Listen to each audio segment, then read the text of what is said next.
Thanks for being here. This is Entrepreneurship 101, the workshop. We put on a number of workshops here in the Innovation Lab. Over the course of this year, you can expect 75 to 80 really skill-based workshops where we try to get very practical and very real around a variety of topics or a variety of subject areas. The common thread of all of them, though, is we're trying to communicate things that are really practical and are going to assist you in the journey of taking ideas you may have or ideas you're looking to generate that may turn into projects or ventures that you try to grow. That we can create these workshops to be resources to you so that you can equip yourself to take them as far as they can and should go. So this is one of many things we'll talk about that are resources to you. For tonight's workshop, you can expect really three things that we want to cover with you. One is, and I keep saying we, and I'm going to introduce Jody Goldstein, my colleague, in a moment, but there's three things we're going to cover. One is, this is called Entrepreneurship 101 because there's a presumption that you're either really inclined towards entrepreneurship, you're really interested in this area, but you may not have much history, much experience, or you're really interested, you may have more experience than that, but you're just really interested in what some of the foundational insights or foundational thoughts are from those of us who are running the iLab. So I'm presuming you're one of those two groups tonight. If not, enjoy a soda and a piece of pizza and hopefully enjoy what you're going to hear. So there's three things we're going to cover off here. One is there's a lot of interesting research, and I think this is an important workshop to kick off the school year with. I've done this once before last year, and I'm doing it again at the beginning of the term because I think it's really important that we take a moment and step back and say, hey, what is this journey of entrepreneurship? What's the data tell us about entrepreneurship? And there's 5 things I cover within that first area that I think really is pretty enlightening to what the journey of entrepreneurship looks like. But it's a lot about data and what research, and I'm leveraging a lot of Ernst & Young's research on entrepreneurs. Second area is going to be taught by Jody, and it really gets more practical around 10 things every aspiring entrepreneur should know, and I'm going to let Jody again talk more about her background and what she does. And the third thing is we want to make sure you leave here knowing what are the things I can get connected to the Innovation Lab and or the resources that are available to me here at Harvard. Most of you, I presume, are Harvard students. It was really targeted for our university audience here at Harvard. So we want to cover off what are the things that are available to you. Those are the 3 things. Before I get started any further, can I just show of hands, how many folks are coming from the college? Okay, it's a good number. GSAS? Let's see, other schools. The law school? Ed school? Okay, good component of ed school. Graduate School of Design, folks? Okay. Anybody from the medical or dental school? Okay. And am I missing a school? What school? Divinity? Kennedy, I'm sorry. Jeez, I should have had that one. Kennedy. That's also another good participation. Okay. Terrific. I'm sorry. Yeah, business school. Who? What? What's the business school? Never heard of that. I think that was the wrong thing for me to lead down because, quite honestly, we're governed by 10 of the deans here at Harvard. So you're putting me on the spot to remember right off the cuff. So apologies to business and Kennedy. So a little bit of an intro. I am Gordon Jones, Managing Director of the Innovation Lab. We're being taught here, I think this is on a play screen. Jody Goldstein is my colleague, Director of the iLab. And Jody and I really represent a lot of the leadership when it comes to our work within the university, the various programming we do. Jody spends a lot of time and effort, and I give her a ton of credit for the workshops, the mentorship, a lot of the programming that's designed, and the partnerships we do with the innovation community. Jody has a very robust personal history as an entrepreneur that she'll give you in a moment. From my standpoint, I also come out of industry. I've been with 4 different startups in my past. I've also done a lot of work within larger organizations, more as an intrapreneur. And I've also been an educator as well. I've been an adjunct lecturer at a different university. But all of that's been in the physical goods space, so consumer products, pest control, hardware. So I come more from a physical space. Jody, I think it's safe to say a little more of the tech mobile space. I think it's a real compliment when we look around the university. There's a lot of different interests that span these areas. Neil Doyle is the third person in this picture. Neil is the manager of operations. He manages all of the facility, the technology to support this facility that we'll cover off. He's also an integral member of the leadership team here and someone you ought to get to know if you don't already. So I like to lead off with a few quotes because this really helps set some of the stage. And I've pulled these. These are easily searchable on Google, but I think they reflect something, and I'll go through them. One is Thomas Watson saying, I believe there's a world market for maybe 5 computers back in 1943, one of the founders of IBM. Western Union talking about the shortcomings of this thing called the telephone. Can't be seriously considered as a means of communication. It inherently has no value. Henry Warner of Warner Brothers Films in 1927 saying, who the hell wants to hear actors talk? One of the threads that you're seeing here, and you'll hear this from other entrepreneurs who talk, these are folks who in their day are experts.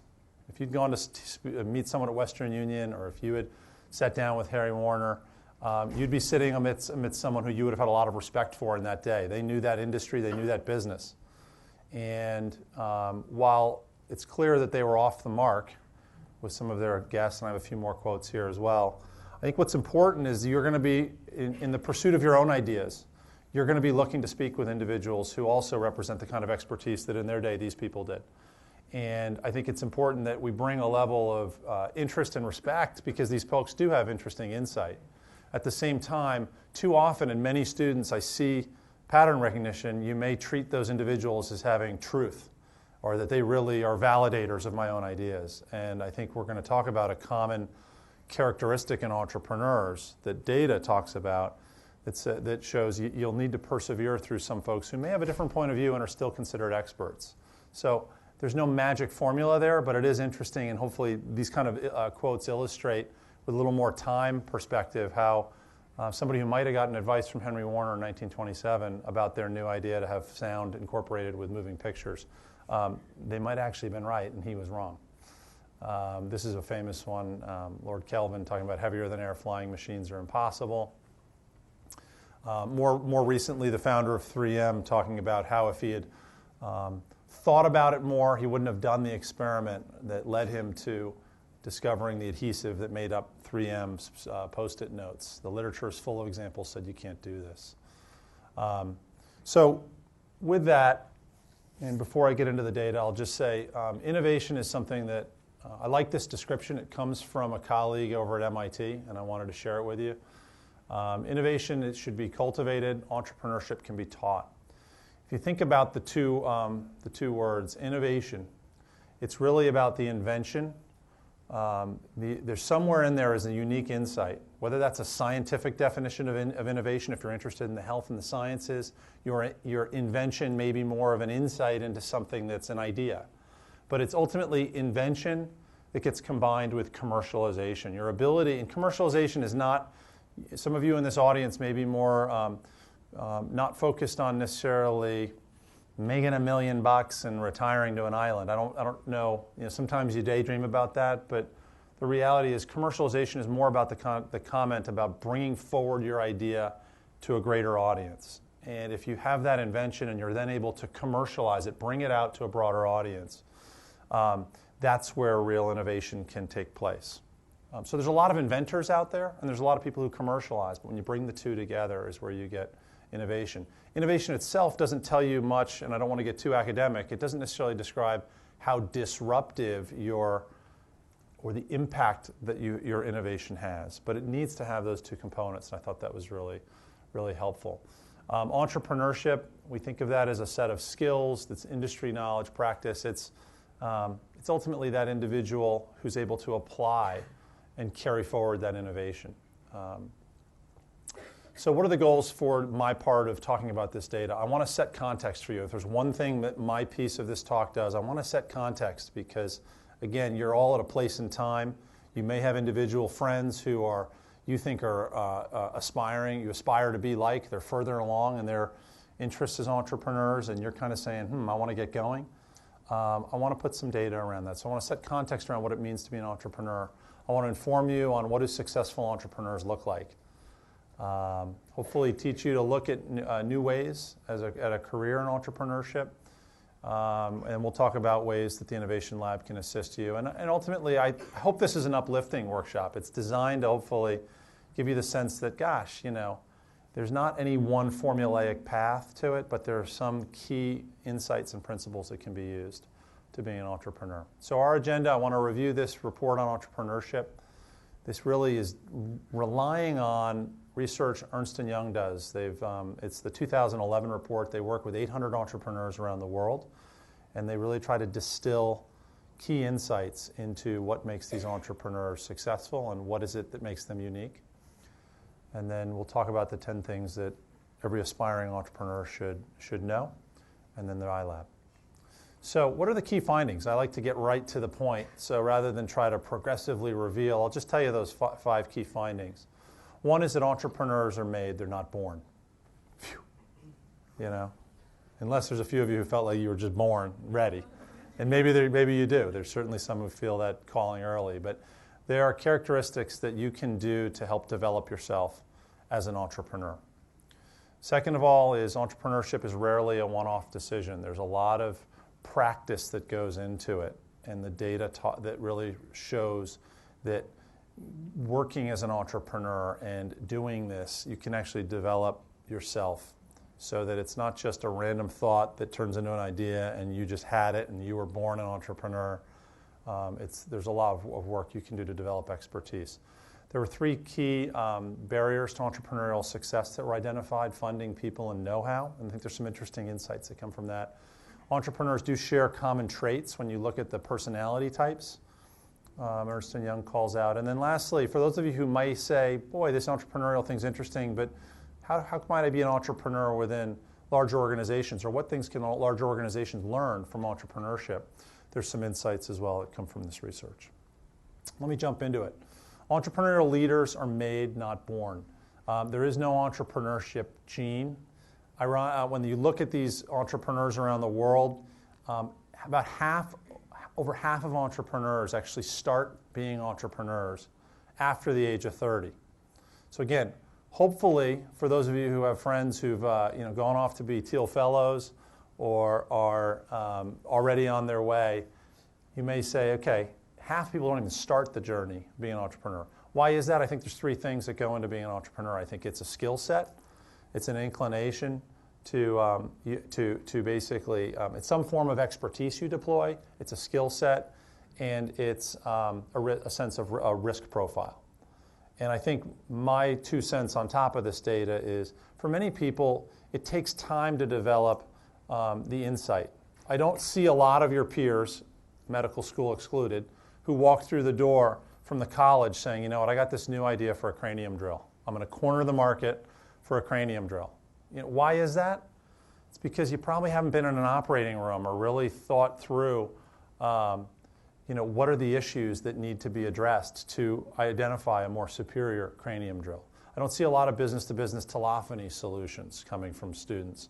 So there's certain areas you'll develop expertise and insight as you go along. And I think my commentary on this is that may be one of the contributing factors, is that some individuals, it just takes some more time before they start to develop that level of expertise. I think the opposite of what I'm saying is don't worry if you don't have your idea right now. Don't feel like you've missed the boat if the place and time where you are today makes you feel like I don't have that idea, I don't have that team, I haven't yet launched, and I haven't yet received my Series A funding. Ultimately, this is a long journey, and I think the data tells us that's hopefully reassuring. More than half of entrepreneurs are transitioned from employees. I think this reinforces my earlier point about expertise, that oftentimes working for experience, if you don't feel like you have, coming out of this school experience, that key idea or that area you're extremely passionate about, some folks do find there's value in being a more traditional employee. And the data talks about this. And again, my belief is that that's about developing expertise. A lot of people ultimately roll out of companies with new insights, and they have expertise to go commercialize those. It's really analogous to where you are as students today. We see a lot of students coming out of classes where you've just come out of a course where you've had a project you've been working on, or you've had something that's a team you've formed. And a lot of those students come out ready to now work as a team. They've built familiarity with each other. They've built an idea. So that's really the corollary to what many folks are doing in the marketplace. And thirdly, there was an entrepreneur who said, I was brought up in an entrepreneurial family, but I became a chartered accountant and then a banker. So there's also a component and a thread here from data that says some people are very deliberate about going out and seeking experiences that will inform them being entrepreneurs. So what does that all mean in the end is you may be someone who ends up choosing between now and being an entrepreneur and stepping into this, someone who takes a more traditional role. And I guess the underlying point there is do it for a purpose, that you're developing some deliberate skill. Try to be choiceful in what that is if you think that you want to ultimately end up in some entrepreneurial endeavor. So that's point one. That's the second part to part one is the reported success factors. So when they surveyed these entrepreneurs and said, what are the things that made you successful? Ironically, they said experience as an employee. Again, we believe that's because you're developing expertise. 2 was higher education, and 3 was mentors. I'm going to jump right to the second point. The bottom 3 factors, investors, friends, and C-level executives in your board. I'm going to start on the second point, then I'll come back to the first. A lot of people presume that these 3, the investors, friends, and members of their board, are the ones who inform how they should be developing their business or their idea. Data here says those are actually the bottom 3 that are reported as helpful. Why is that? Oftentimes your friends, what are they telling you? They're telling you what you want to hear, not so much the objective perspective they have. I've seen this in my own experience. I'll hand somebody, you name it, a product, or you put somebody online to try your service. They're going to tell you, most often they're biased, and you're getting biased answers. People don't really always, very rarely will they do what they say. In my world, I've been in physical goods and services. I've put a lot of products in front of people, from toothbrushes to women's razors to mosquito prevention devices. And virtually all of them, if you put something meaningfully thoughtful in front of them, if they know you, they're going to want you to feel good. They'll be like, oh, that's a great product, Gordon, man. I know how hard in their minds, they're saying, I know how hard you worked. What they're telling me is that, yeah, of course I'd buy it. And, you got to know, and over time, to either develop really insightful ways to get your friends to give you more objective feedback, or you ultimately need to turn to other less biased ways. I think on the top reported factors, the experience you're getting as an employee, education, we all have our own ideas. I don't have any one key insight into this. I do think, though, that the learning that does take place in the classroom over time, especially in a liberal arts center of gravity world of Harvard, it's a pretty rich platform to draw upon. I can't tell you how studying geology today is going to inform what you're doing 10 years from now, but you never know. And I've seen in my own life how I have taken different classes, and at times the craziest things will pop up. It could be serendipitous, or it could actually be meaningfully insightful to the product you're doing, or it could be something very serendipitous. And mentorship, I think this one is key. It's something that I know, Jody, you've worked hard to develop here, and it's something that's really a key component to resources that are available to individuals in residence here in the iLab. We do think that that's a really critical experience, that you have someone who's partnering with you to help you develop your idea in an advisory capacity, in a mentoring capacity. Third point here is value the big organization or corporate work for the experience and training. The catch is, and this is a point I want to make, the longer you stay, the harder it is to leave.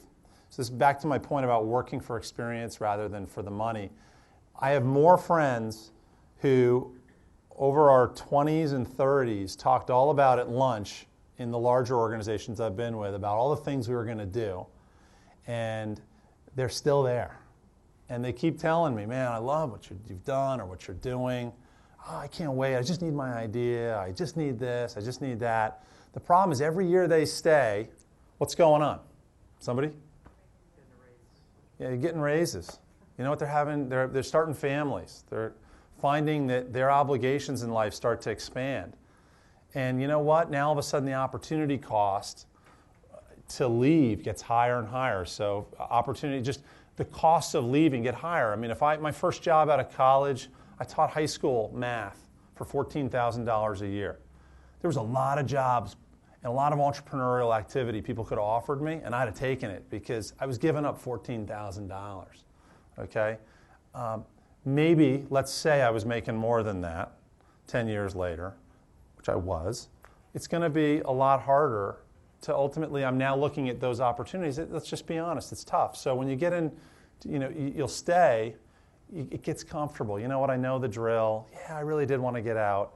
I kind of liken it. This is my own personal analogy. Stick with me. If you don't like it, I apologize. Working in bigger organizations is a little bit like what I imagine it must be like to be an animal in a zoo. Okay? You know, three times a day they come around, they drop some food for you. Maybe you're a tiger, they drop some meat. Once a month some guy shows up and gives me shots and makes sure I'm healthy. And my job is when the family comes by, I'm supposed to roar, And I know the drill, it's easy. And I think that it'd be really tough after 20 years in the zoo to be let go in the middle of, Kamchatka, if I'm a Siberian tiger, and know what to do, know where to go.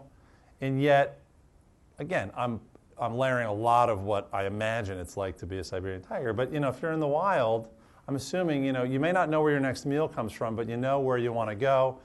You're able to start to identify what, where food may be, what great vistas you want to go look out after. It's a different species in the end. And you become that which the environment in which you're a part of, I guess, is the ultimate point. And this really speaks to the third point. Getting in and learning a little bit is great, but if you stay too long, your opportunity costs get to be high. So entrepreneurs are not born, they're made. Entrepreneurship is rarely a one-off decision. So this really is about being a career decision. There's a career here and a career choice. And I think the iLab as an organization is really designed to try to represent to you a place where you can find the resources if this is the kind of career you might want to step into or explore. So one of the things we find is that really a small subset of entrepreneurial leaders create the majority of startups. The data here has 10% of entrepreneurs starting between a quarter and almost a third of new businesses. 1 in 5 start 1 in 2 new businesses. What does that tell me? That tells me that you develop expertise in doing this. If you start to get into this as a profession, you're going to find out quickly if you have what it takes, but you'll find that there is a learning curve and there is expertise that gets developed. You're going to hear from several entrepreneurs who are quoted here towards the end of this. And many of them are multiple-time entrepreneurs, and there's that expertise they develop. Some of the data, if you're interested, there's this concept of, some of you may find as you get started in this, or people, there's a trap of sort of a grow and kill. There's individuals who are kind of unwilling to ultimately let go, and I've seen this here in the iLab. We've had 165 student teams in our first year come through in our residency program. And like many startups, multiples of those Jody and I have counseled, seen break up. And one of the threads we see is that there's often individuals who really are so passionate that they actually hold too tight to their startup. And they hold so tight that they're so committed to their vision of what this startup is going to look like that they really don't invite others in. When you're on that team, what we see develop over time is that there's a real brittleness that founder brings, and they end up constraining the growth of it. They effectively kill it, and many of these will fail because they're ultimately holding too tight to it to allow others to join in and really feel like partners in the growth. And you start to feel like this is really somebody else's show. And I'm thinking of one team in particular I won't mention, but it's just really difficult. A number of team members ultimately fell off because they said, gosh, I really want to help, but person X or person Y it's really their show. And you start to see talent falling off rather than coming around and coalescing around.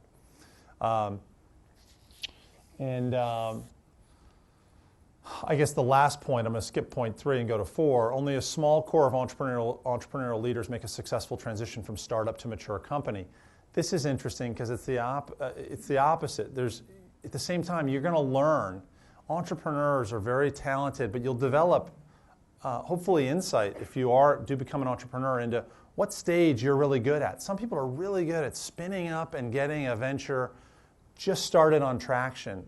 And then it's important for them to realize actually the skills required to grow an organization continually change and evolve as that organization grows. What it takes to be leading a startup that is now growing at $25 million in revenue is very different than someone who's got $1 million in revenue.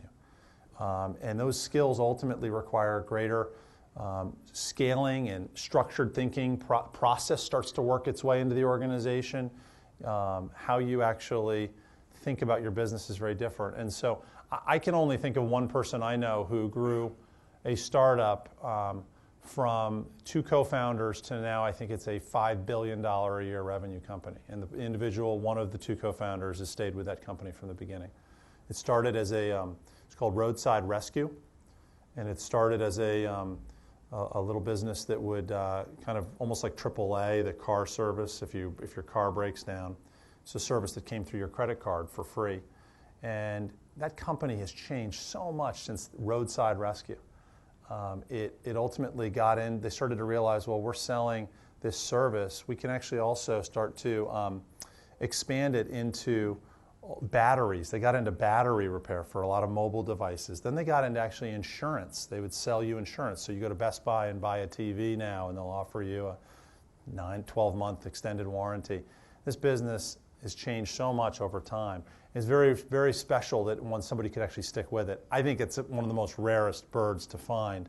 So think more about, as much as you can grow and kill, you got to also know where your own limits lie and when you need to hand off.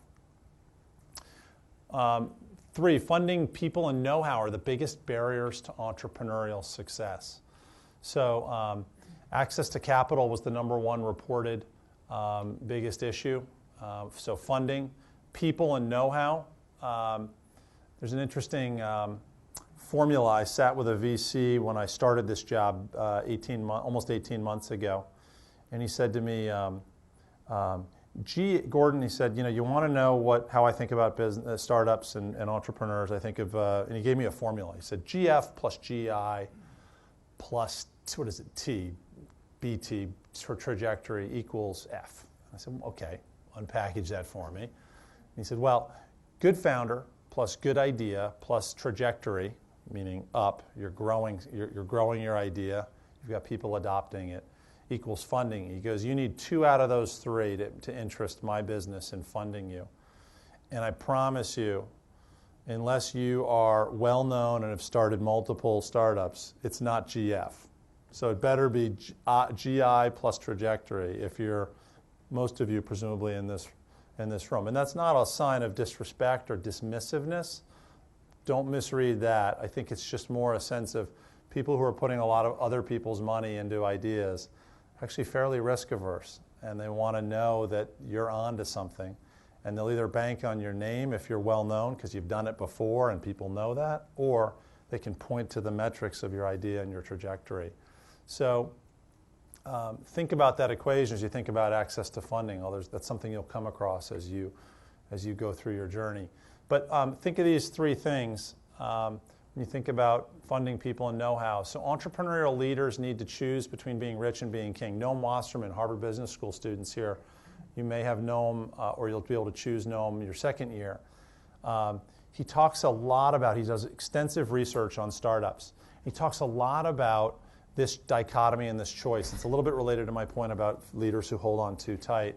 Do you want to be rich or do you want to be a king, is what he says. And he says, if you want to be king, you're going to ultimately pursue you're going to so pursue your dream, you have to be prepared that you may not reach full scale, because you're not always going to attract the most talented people to come to your idea if you are committed to 100% of your idea coming to fruition.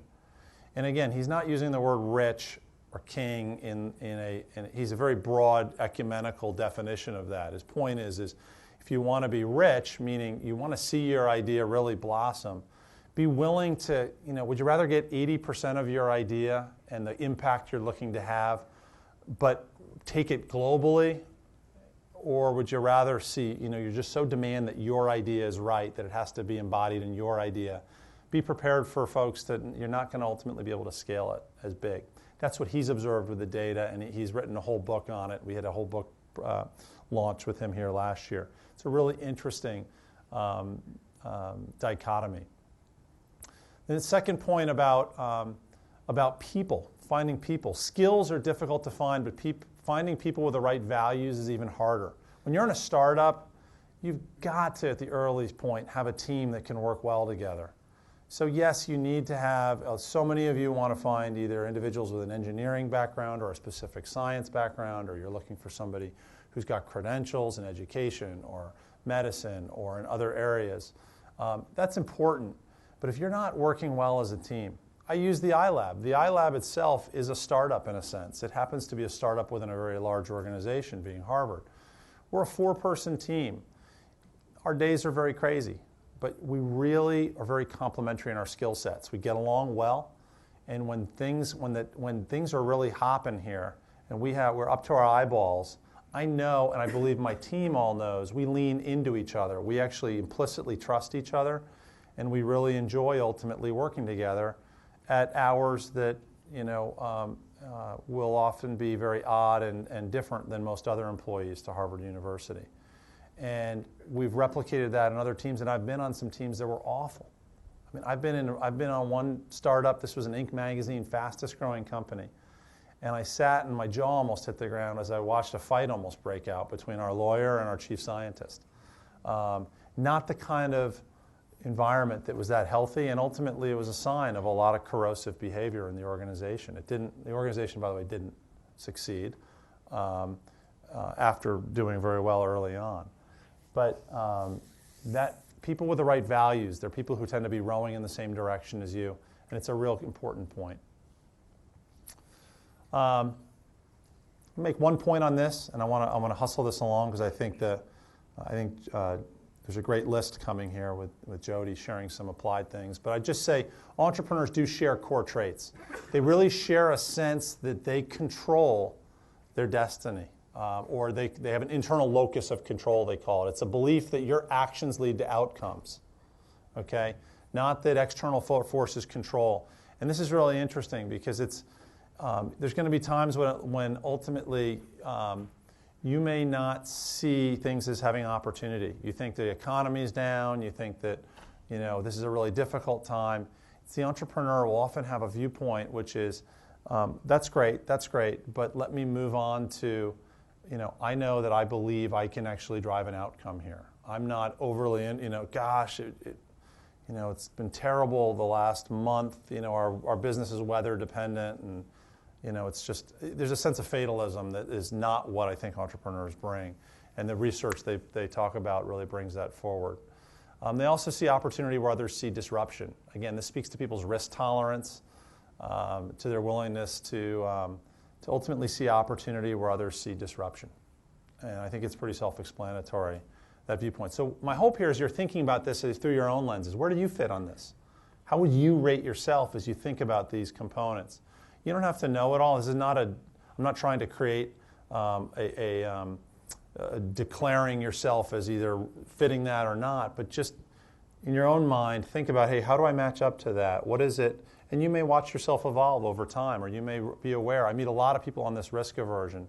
I think it's one that often will trip a lot of us up. There's times that I've made choices that have been more risk averse than risk seeking. So I don't want you to think that, we're finished products, but I do think that that's one I've seen a lot of students. And you yourselves, because you're facing a lot of choices as graduates from this university, or if you're from another university, you've got choices. There's no doubt about it. I believe that this is a group of very high-achieving and individuals who really want to make an impact. So you're going to ultimately, if you choose this path, forego a fair amount of upfront salary or cash if you choose to step into it right away. And I think it's this willingness to basically have a confidence in yourself and ultimately have a level of willingness to take on risk.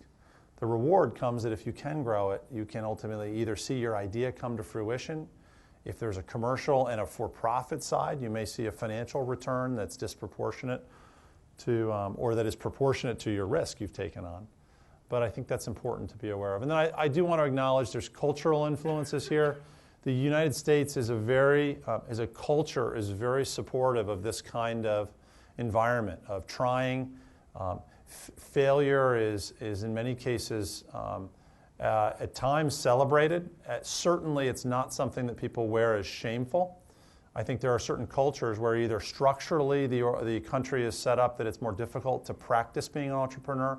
Laws may prevent you from writing off a bad business. In the United States, if you set up as an entity that's separate from you as an individual, that entity fails, you move on. The government has set up a system that supports you taking those risks without feeling like you're putting yourself in any financial harm for long term. You may be in a culture where just more culturally it's something that is difficult to do. People don't necessarily look upon taking risk as something that's positive. It may be something you're risking. You may be in more of a community culture where that brings some level of discomfort to those who identify with you. So I acknowledge that, and those are factors that also you need to be thinking about if those apply to you. And then lastly, there's a lot traditional companies can learn. And for those of you who are looking at large organizations, meritocracies, you're going to hear a lot of companies, if you do go to other career nights, talking about the meritocracy, and we give you all the responsibility you can handle, and you can show us what you can do. You know, try to really, if you are evaluating those as two different options, try to really push through that marketing speak and try to ask really how are people rewarded? Is there a career path for people who want to be intrapreneurs? I've done that track. I don't see too many organizations, even the ones that are celebrated in all the magazines and the press as being progressive and new organizations and structures. Very often, it's very difficult to be an intrapreneur. You're a very lonely existence, much like being an entrepreneur. There's not a career path that's designed for you. And I think that if you end up going into a more large organization, how can you be that manager or that individual who can support innovation taking place within established organizations? So I think that there's a lot that companies can learn from what entrepreneurial leaders are doing today. So my hope, this concludes my section. I've got a couple quotes and then I'll hand it over to Jody, but I'd just say my hope is that this sets a little bit of perspective for you, okay? If you're under 30, you don't have your idea, don't worry about it. Obviously, keep working at it. What are the characteristics that go into finding teams and involved with people? This whole rich versus king concept. Play with these ideas. Think about how they may apply with you. I've intentionally talked at about a 10,000-foot level here. We're a very applied place here in the iLab. So this is one of the few workshops where I'm really trying to more set context for you and kind of paint the background of the canvas. A lot of what we do here is more focused on how do you actually get going and putting your ideas into practice. So I leave you with these three quotes. I asked three successful entrepreneurs to just kind of share what would the wisdom or the perspective they would say looking back on their career. John McNeil is his fourth startup. He actually, since he wrote this, is named Ernst & Young's Entrepreneur of the Year in the Northeast. He's on his fourth startup here. He's done three very different previous startups. But he talks about the leap is a lot less scary than it looks. I was really intimidated to take a leap from a great job, great career path, steer off in a direction very different from his classmates. Think about that point about opportunity cost we talked about. And John didn't go to graduate school. All his friends did. I've known John for 20 years. In a word, it was risk he was facing. I spent too much time churning on the potential downsides before taking the leap and launching a business. As it turned out, most of the negatives, income impact, failure risk, isolation, they all turned out to be more than manageable. Ultimately, the thrill of being a serial entrepreneur, 4 startups, in his case, 4 good outcomes. Later, I can't imagine doing anything else. Brent Kleiman went to HBS. He talks about 2 pieces of advice. The only reason a startup fails is it runs out of cash. Don't run out of cash. Sounds simple, but don't get caught up in the spending hype. You can be really creative in a more budgetary fashion. Don't waste your time. I like this one a lot personally. Don't waste your time or money building a product people don't want to buy. Get a group of target customers, not friends or family. Back to slide 2 or 3. Stay close to them. Work with them. Build out your business. If they don't want to help you with an idea, it might not be worth your time since they didn't feel enough pain to work on something. So if you think these people are perfect partners, they don't want to work with you, really ask yourself why. Why wouldn't they? I think this is a great solution for them. Why aren't they willing to? What's the issue? And then lastly, Antonio Rodriguez. Antonio started and sold a company in the late 90s. For those of you that were studied that bubble or been a part of it, that was a very frenetic time, a lot of activity with startups, and then the bubble burst in 2000. So he talks about, I wish I'd known that being an entrepreneur is a career choice, and that as such you want to have a bunch of experiences. He sold his first startup really quickly. Thank you, 1999. That was his reference to the bubble. I assumed the whole thing was more of a hit-based lottery process. It took another 6 years for me to learn that there are actually skills and connections that you grow better by taking the long view.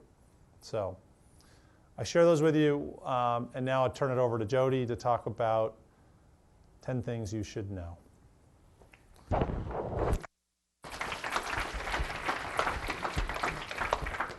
Okay, can you hear me? Am I too loud? That was really great. I actually learned a lot.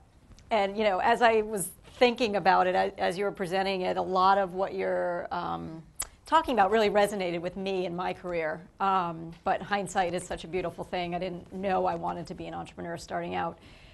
So what I was going to do today, I have absolutely no data to support anything I'm saying. It's purely my personal experience as an entrepreneur. So take it with a grain of salt. I find that I'm good at being an entrepreneur, but not so good at teaching it.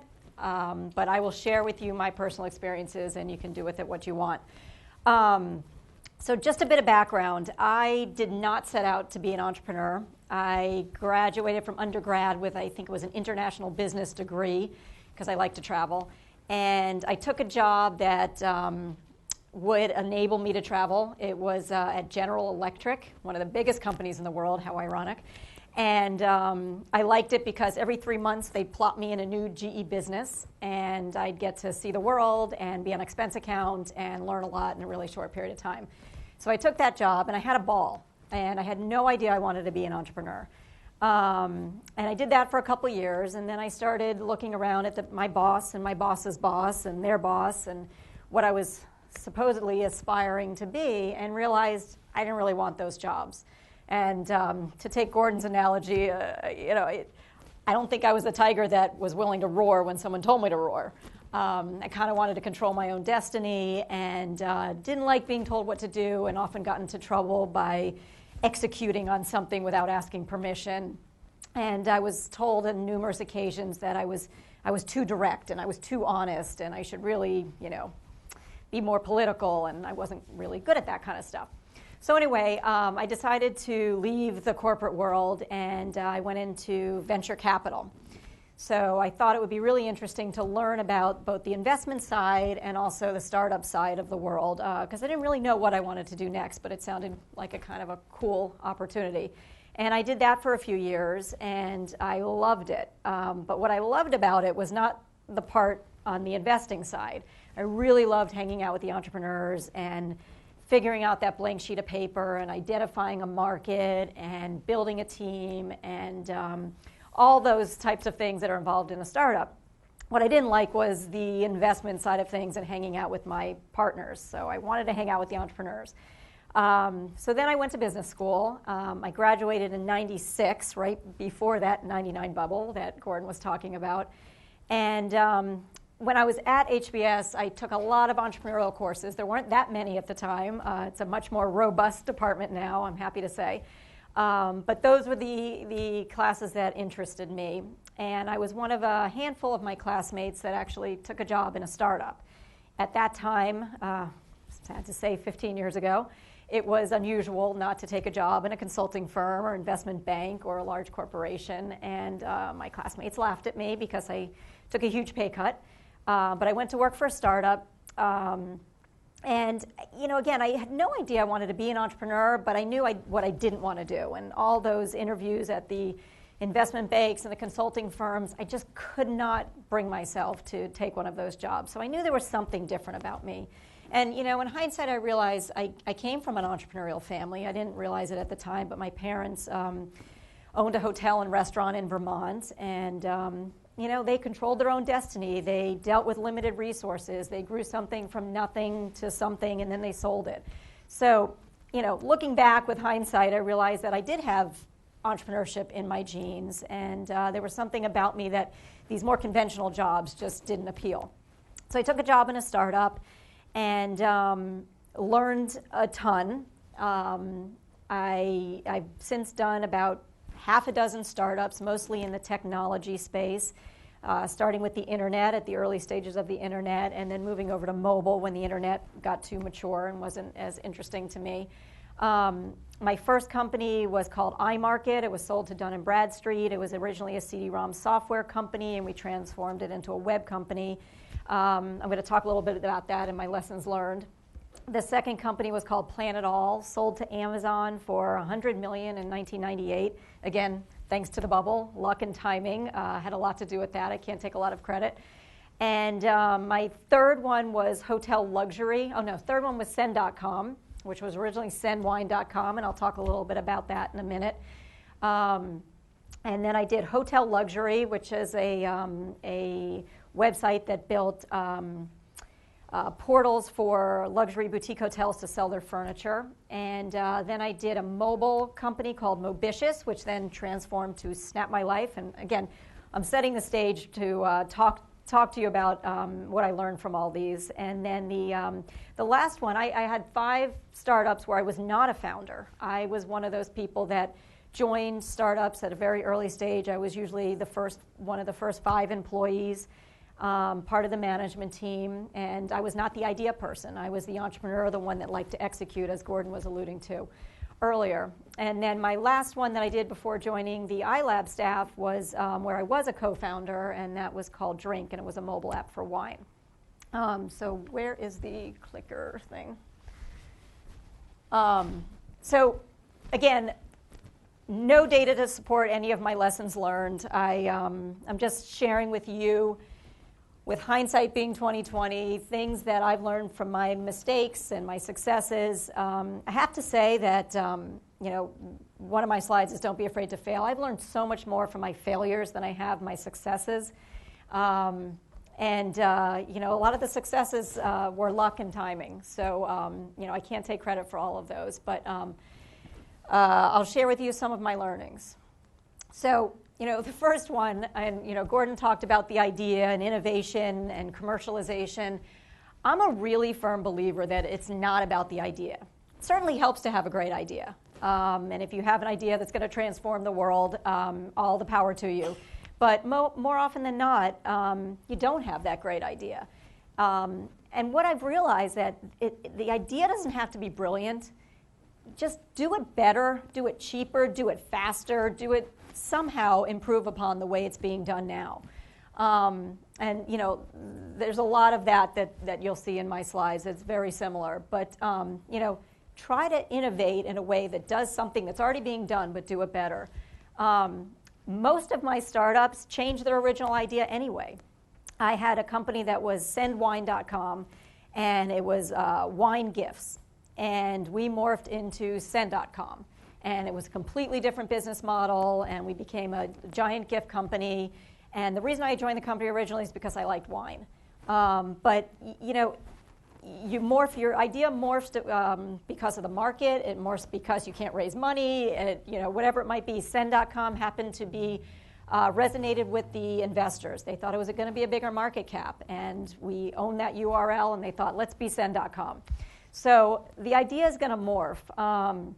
Mobitious was another one. It was a mobile app.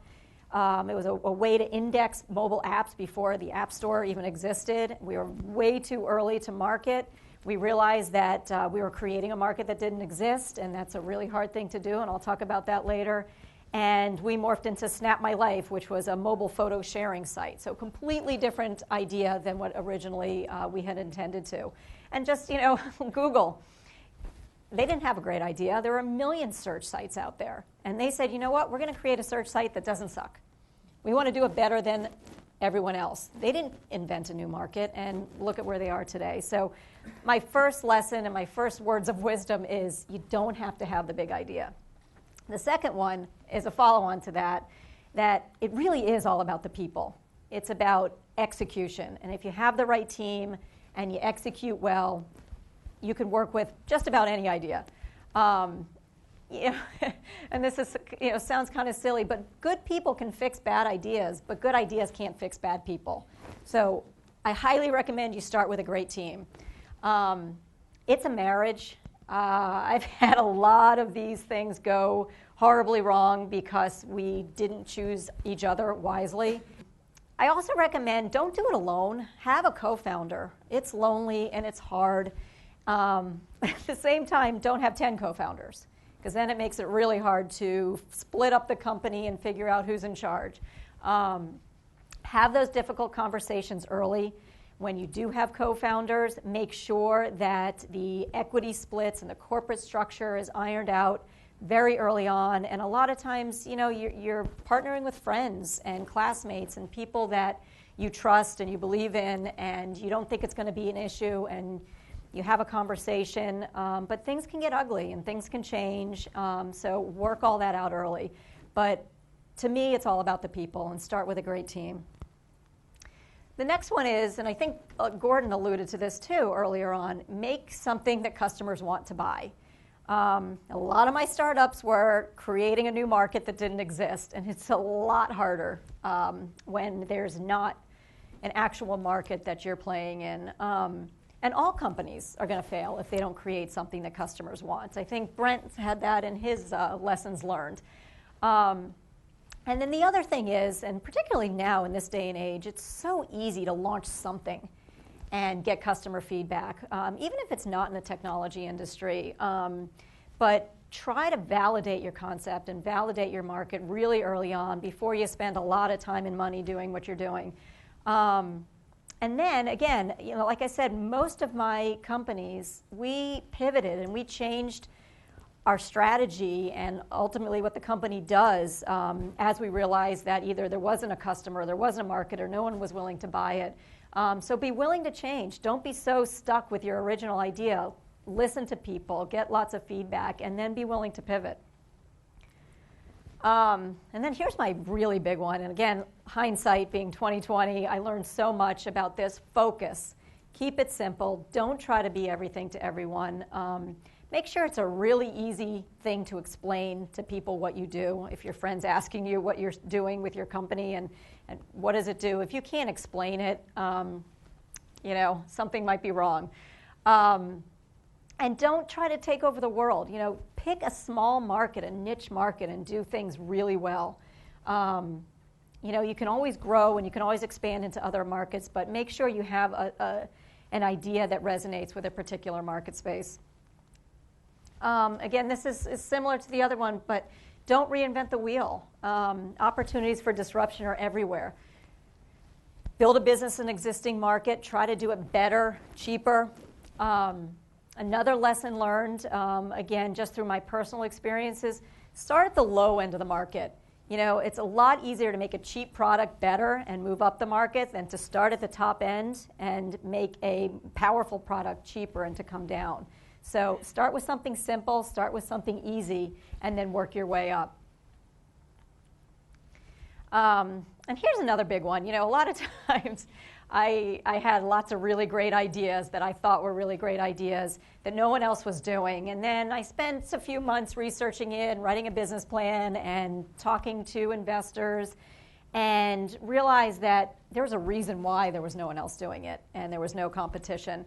I love competition. If I go into a market and there's no one else in it, someone must know something that I don't know. Competition validates your industry.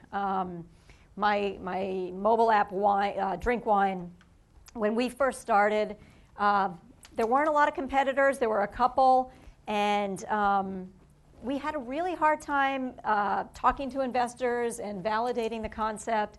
And we launched in the App Store. There were about 5 of them, and then about 6 months later, there were probably 20 different wine apps. I think there's 60 now. the more competitors we had, the easier it was to have those investor conversations and to talk about why we were different and what we were doing better than everyone else.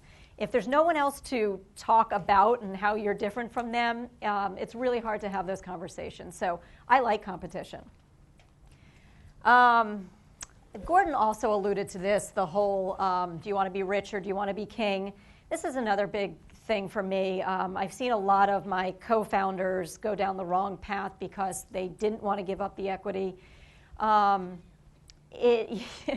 You'd rather own less of something that's worth a lot than all of something that's worth nothing.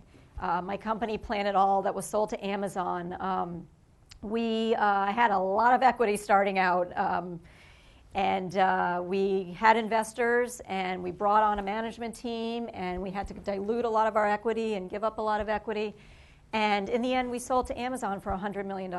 And, I don't think if we didn't do all of that, that the company would have been worth anything. So, in the end, it was the right thing to do. Someone also told me this: trade stock for something that improves your chances of success.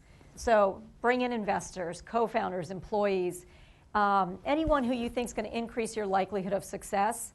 Trade stock for that. I think it's going to be the best way to go in the end. And this is the other thing about the passion part. You can't do it for the money. I mean, there's so many people. You look at the successes, and you look at Facebook, and all these companies that have had successes, and they're the anomaly. They're the minority that succeed.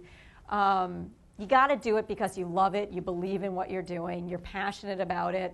It's always going to cost a lot more and take a lot longer than you ever imagined, and be so much harder. And as Gordon said, it's lonely and it's hard. So you got to love what you're doing, and you got to do it for that reason only, not for the big win. The other thing, again, I think this goes back to the ego issue that Gordon also alluded to, but be confident, not arrogant. You're going to be hit with rejection left and right, and people saying that your idea is terrible. So you have to be confident. You have to be, have conviction with your idea. But at the same time, you have, humility is important. And, you can say, I don't know. And when you talk to investors or you talk to people who are mentors or advisors, don't pretend that you know everything. I mean, they're there to help you. And I think to be humble and to ask questions, it makes a much better entrepreneur. But, at the same time, be willing to fight for what you believe in. And you're going to get people saying no, and it's a stupid idea over and over again, and you have to believe that it's not and keep going in the face of rejection. But at the same time, I've seen the egos get in the way, and people who are afraid to admit when they're wrong and afraid to change their idea or pivot when they're getting a lot of feedback in that direction, and it's ruined a lot of companies. So I think you have to be confident, but be open to listening to feedback from people who are experts in the area. And then the last one, as I said earlier, is, don't be afraid to fail. Again, I learned so much more from my failures than my successes. I didn't make as much money, but I think it made me a better person. And, most of them are going to fail. You got to do it again because you love it. You got to enjoy the process, and you got to be doing it because you love to do it. And assume that it's probably going to fail, and hope that you succeed. So with that, I think we're going to start talking about what the iLab can offer you. Again, this is my personal experience, my laundry list of lessons learned with the 15 years of entrepreneurial experience I've had, and I'm happy to talk to anyone on a one-on-one basis going forward. And all of this background that I've talked about brought me here today, and what drew me to the iLab is that I love entrepreneurship. And I'm one of those people, I think, according to Gordon's data, I like the really early stage. I like the idea and figuring out what you want to do. And as soon as the company gets big and you need a management team, and I had people reporting to me and a job description, I was no longer interested. So the stage at which all of you guys are at and all of our iLab teams are at is my favorite stage, and I love helping companies get off the ground, and that's why I came here. And I'm really excited about what the iLab has to offer, and we're just getting started ourselves. As Gordon said, we're a startup, but we've got a lot of great programming and a lot of interesting resources that can help entrepreneurs get started. So, what do you have here? Do you want to get up and talk with me? So the first things first, the iLab itself. I don't know if you guys have all spent time here or been inside the iLab. 30,000 square feet of space. People can come and use it on a day-use basis as long as you're a current Harvard student and are working on an idea, and you can utilize all the resources that we have. We also have, should I get into the programming stuff, or do we want to? Yeah, why don't you talk about flip the to the next one? Why don't you talk about the programming that you've worked on? And then we can talk about how people. Actually, I'm going to have Kate talk about ways people can get connected. Okay, but talk about perfect. the programming. Okay, so we have the space, and you can use it on a day-use basis. We also have a residency program where you can apply for dedicated space on a semester basis to work on your idea. This is for teams that are a little more well-formed. They've been working on their idea for a while. They could benefit from dedicated space and the community that's associated with that. And you could apply for that each semester. And we currently have about 75 teams working out of here. And it's a really great way to get entrenched in the entrepreneurial community at the iLab. From a programming standpoint, the workshops are a really great way to get involved. If you don't have an idea, you're just interested in entrepreneurship, we offer 25 to 30 workshops a semester on all phases of entrepreneurship, very hands-on skill building, as Gordon said before. I bring in entrepreneurs from the outside, investors, lawyers who all work in the startup field to teach you about entrepreneurship. And you can go to our website and find out about all those different workshops.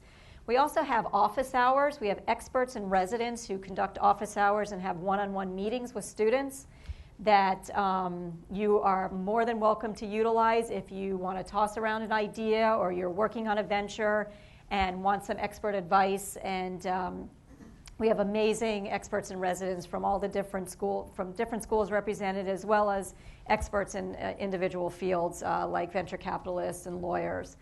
We also have a mentorship program, and again, this is for students who have ventures that are a little further along and can benefit from that ongoing relationship with a mentor. And you can sign up to have a mentor assigned to you to work with you throughout the semester and beyond. And then there's all sorts of other amazing opportunities to get involved. There's Startup Scramble that's coming up next weekend, not this weekend. And it's a way for students who are either looking to join a team or have an idea and want to pull together a team. We have challenges that you can form a team and compete for resources and monetary rewards. And what am I forgetting? There's all sorts of other one-off events. We have immersion events. There's January term trips you can apply for. We've got a trip going to Silicon Valley. These are faculty-led trips. Really interested if you've got an idea you want to pursue that Silicon Valley is the right destination. The other is we're going to New York City for more of a cultural entrepreneurship theme. So the arts, food, fashion, design, media, if those are areas of interest, we know New York is a real hot spot for that kind of activity, so that's also an opportunity. And then one thing I also forgot to mention, I spent almost my entire entrepreneurial career joining startups. We also do a startup career fair in early February for students who are looking to join a startup that don't necessarily want to start a company on their own.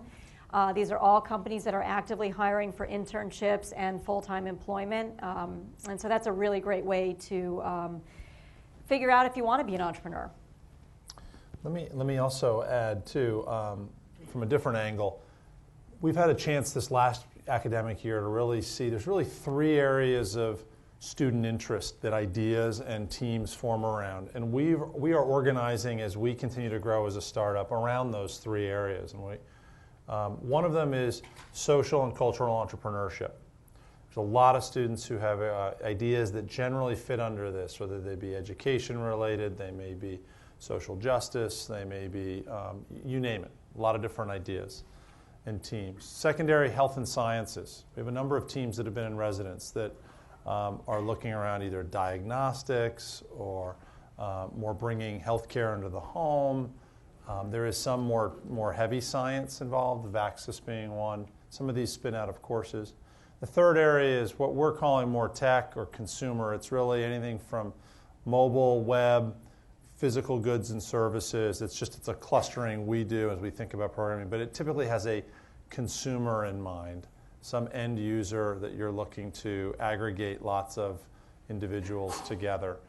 And these practice areas, you're going to find some of the workshops that Jody's put together are a little more tailored towards one of those three than others, although a good number are also intentionally designed for any practice area. We think what we're building here is trying to be a resource that's university-wide, that's both the programming but also this facility where we believe in the strength of these three areas, actually intermingling and being around each other. And we've talked a lot about, forget the programming we're doing, the stuff that happens when we're not doing programming, where students are meeting each other in the break area, people are meeting each other at workshops. I can't tell you the number of stories we've seen and heard of where people are like, I met someone I never would have met at this university, and we both now are working on a project together. Or this person really, one of the ones I've talked about a lot was I had a student from the EDLD program in the ed school here working with two college students who had a financial services startup, and they had a charitable component that was meant to support schools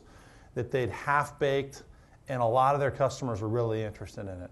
And if it wasn't for that EDLD student from the ed school who sat down, she'd been at New Schools Ventures before, if you know Beth Rabbit, and Beth in a half an hour had unlocked for these students a whole new way. They were thrilled, their customers were happy. Not that this has to be the end of the story, but that team rolled out with venture funding in the low millions to now go commercialize that idea. And those two students all agreed we never would have bumped into each other if it weren't for the kind of convening ability that a place like the iLab has. So part of this is just about getting into the game too. Jump in. The other thing we missed was faculty are teaching courses here.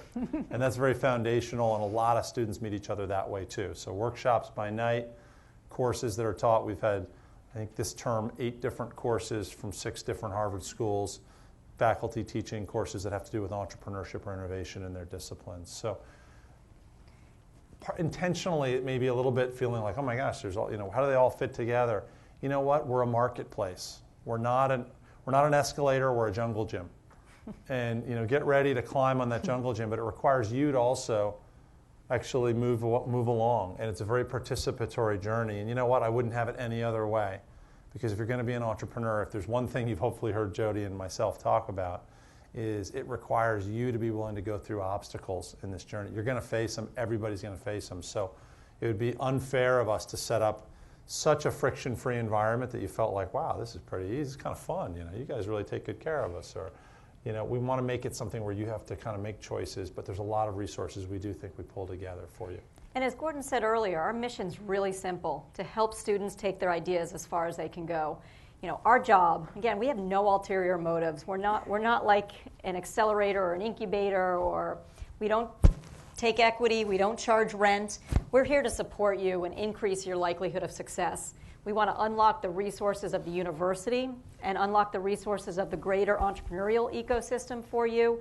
And I like to tell people, we want to give you an unfair competitive advantage. We want to make sure that you succeed and resource you in every way possible. And that's what all of the programming is set up to do. But as Gordon said so well, it's also the intangible, the secret sauce to this space, I think, is the interactions among all of you and facilitating those interactions. So we want to create opportunities for you to find each other and pull together teams that will ultimately be successul. Let me introduce Kate Range. She's the 4th member of our team. She works with Neil in operations. Kate is the #1 fan of many students. She's certainly one of our biggest, we're certainly biggest fans of hers. Kate is someone you will see a lot if you choose to spend time here. Kate is someone you can ask any question at any time of day when you're here. And we've asked her to just kind of walk you through really practically the last slide we have, which is how do I get connected? Okay, thanks, Jody and Gordon. What can I actually do? What are you recommending as my next step? So let me turn it over to you. You've got a handheld mic. Am I live? All right. Yep, and just walk people. All right. So I am part of the operations team with Neil, who couldn't make it tonight, but I want to talk to you about how to get involved practically. So the first thing I would tell you to do is sign up for the newsletter. The link is on the slide. It's also the far right tab on our webpage, and that's going to be delivered to your inbox, the latest and most updated events, EIR appointments, legal office hour appointments, events going around Boston. And it's just a lot of information that I think is really good way to digest what we're doing on a weekly basis. You can also like us on Facebook. We have a Facebook page. And follow us on Twitter. Neil is daily tweeting and updating and sending out more kind of fun pics and information. So events that we put on that I really think are helpful for students, according to the feedback we get, are workshops. So every Tuesday and Thursday, 6 to 8, you probably registered for this event, so there are other Eventbrite pages. And so check out on our iLab events calendar, which is also on the webpage. You can go just browse through everything and register for events that interest you. So like Jody said, in a week and a half, we have the Startup Scramble, which is going to be an all-weekend event where students with ideas pitch, and students who want to join a team can pick an idea. And then at the end of the weekend, hopefully some teams have formed and some progress has been made on some ventures. And I think it's really exciting. I'm really looking forward to it. And you can check it out also on our webpage. So something near and dear to my heart is the President's Challenge, which is an initiative we ran in the spring semester of this past year. For social entrepreneurship, we dispersed $150,000 of funding to student teams who addressed one of 5 global issues. This was my project, it's my baby, and we're going to be running it again this year, getting a little bit earlier start, so stay tuned. There will be more info on the website as well. And there are lots of clubs around the university that maybe are particular to a school, particular to your school, that are focused on entrepreneurship and innovation. So look at those club listings as well, and they're going to have different information, hopefully, talk about what we do here as well. But, it's a good way to connect with people in your school. So check those out as well. Kate, let me add to this, because I think this is also, the other point here is there's a lot of club activity that happens here in the iLab. We are an extension. When I started this, I talked about 10 schools. There's 10 deans that I report to. We really consider ourselves an extension of your campus. We are cross-governed in this university. Your ID gets you in the door here, and I want you to feel that sense of an extension of your campus. There's a lot of clubs, as Kate has referenced. There's a lot of club meetings that will happen down here that are intentionally open to broader audiences than just the school whose club that club comes from. So there's a lot of programming that you may hear about that doesn't hit our calendar, but we view ourselves as a node in the network. So we're presenting a lot of the programming we serve up, but we very much support a lot of these clubs, and so that's why we put it up here. It's a great way to get into the unofficial current that works within the iLab. And if you're looking for names of clubs you're not sure, come ask Kate or Jody or myself, and we can certainly give you some ideas as well. So back to you. Okay. So also what I think students find really helpful is sitting down with an expert. We have experts in residence, and we also have legal office hours with lawyers. These are half-hour appointments. They're free. You can go in with a problem that you're having and get individualized, specific advice. You can always email me for those appointments. As I said earlier, they're also on our newsletter, so that's even more incentive to open up that newsletter when it comes in to get an appointment. And if you're already on a team and you're looking for a way to move forward, I would suggest you apply for long-term residency in the spring. Those applications will open up later in the semester. So we have about 65, 70 teams per term who move in, meet other teams, work on their ventures, and take full advantage of our resources. Even if you're not part of a team and you don't feel ready for residency, I would say the most important thing is to come here, come work out of here, because there are incredible connections that are happening organically in the kitchen, people sharing ideas as they, open a bag of almonds and talk about how great it is to have free Fritos and coffee. So really, come down here, meet other students, and share your ideas. All right. Thank you. So that really is a wrap on Entrepreneurship 101.